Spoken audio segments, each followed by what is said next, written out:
Welcome everyone! The instructional strategy technique I am talking on today is Jigsaw. My name is Annette and I hope you enjoy the presentation. I have put together an agenda as follows. What might be some of the benefits of the Jigsaw technique within a group setting, the strategy behind it, the parameters to make it work, how should it be put together afterwards, a reflection or a self-evaluation on the strategy, what the roles of both the instructor and the students are, what might be any limitations to the technique. What benefits are experienced or come from the use of the Jigsaw technique?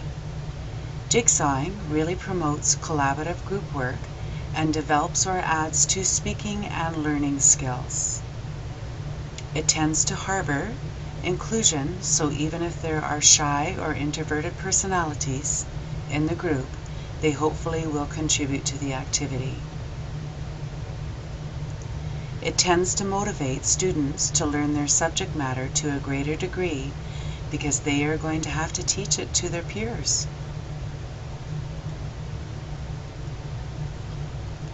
What are we trying to achieve by using this instructional strategy?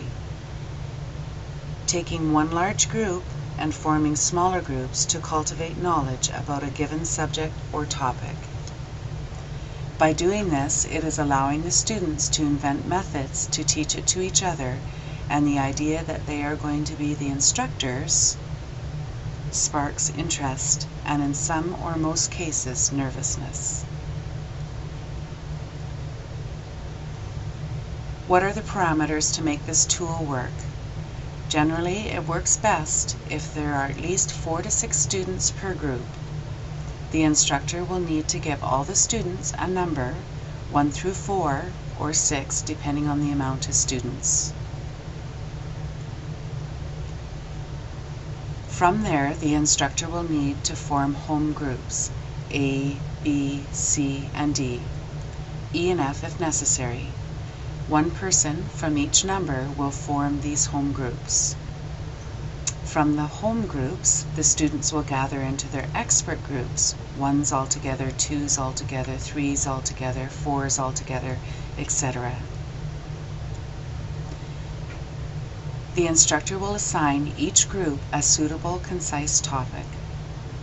Once the information on their topic is gathered and the students have discussed their strategy for presenting it to their peers, they will need to move into another group to teach it to their fellow students.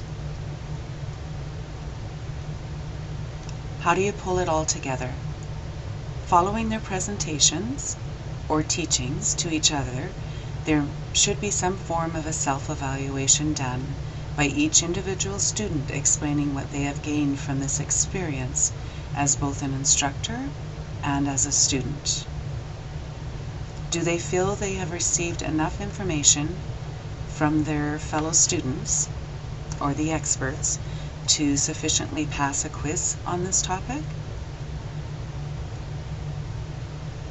What are some of the responsibility of the students? They need to make sure they are giving it their 100% because they are going to be teaching or passing this information on to their peers. The better they know the material, of course, the better their learners will know it. It is a very learner-driven assignment. What are some of the responsibilities of the instructor?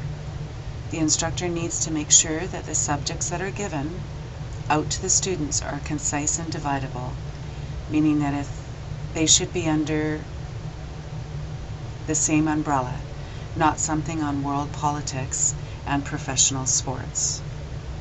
He or she will need to observe that the materials or the information being shared are on target so that no one is receiving any unrelated materials or information.